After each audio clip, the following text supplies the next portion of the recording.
Herkese merhaba. Bugün konuşacağımız konu aslında hepimizin hayatının bir parçası. Hani o çocuğunuzun en tatlı anını yakalayıp sosyal medyada paylaştığınız an var ya, işte o masum görünen eylemin arkasındaki dünyayı, yani parenting'i ya da bizim deyişimizle paylaşan ebeveynliği masaya yatıracağız. Düşünsenize çocuğunuzun o mükemmel gülümsemesini yakaladınız. İçinizden gelen ilk dürtü ne?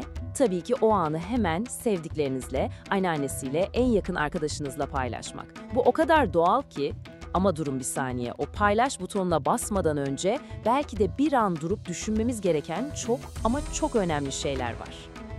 Peki bu son yıllarda dilimize iyice yerleşen parenting de neyin nesi? Neden bu kadar popüler oldu?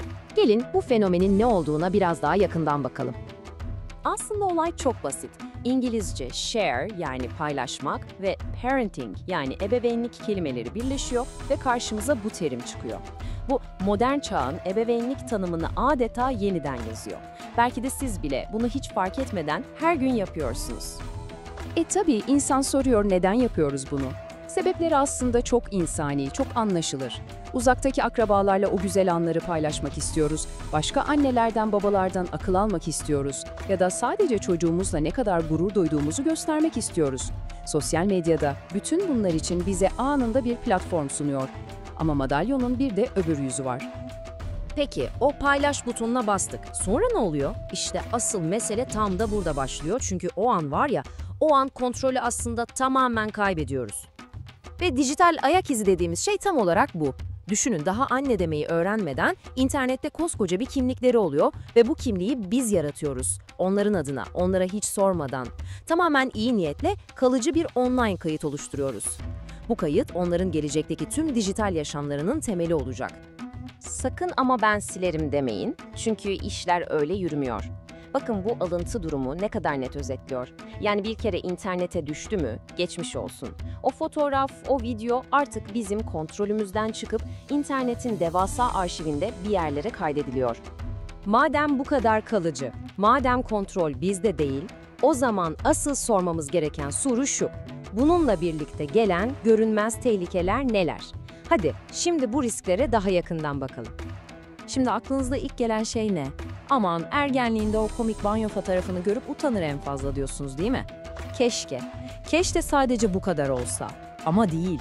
Bu gerçekten buzdağının sadece görülen kısmı. Asıl tehlikeler çok daha büyük ve çok daha sinsi.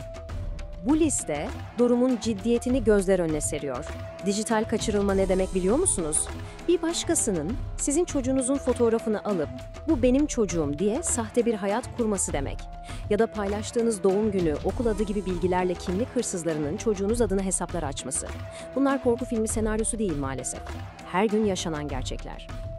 Ve işin bir de psikolojik boyutu var ki bu da en az diğeri kadar önemli. Bu durum sadece çocukları değil, ebeveynleri de etkiliyor. Çocuklar sürekli beğeni ve yorum üzerinden bir onay arayışına girerken, ebeveynler de o mükemmel aile pozunu verme baskısı altında ezilebiliyor. İşte tüm bunları alt alta koyduğumuzda karşımıza dev bir soru çıkıyor. Ebeveyn olarak bizim paylaşma özgürlüğümüz nerede bitiyor, çocuğumuzun mahremiyet hakkı nerede başlıyor? Bakın bu tablo aslında her şeyi özetliyor. Bir tarafta bizim gayet masum, iyi niyetli isteklerimiz var, anıları saklamak, sevdiklerimizle bağ kurmak. Ama diğer tarafta çocuğun yaşadığı bir gerçeklik var. Biz anı biriktiriyoruz derken onun mahremiyeti ihlal ediliyor, rızası olmadan bir kimliğe hapsediliyor.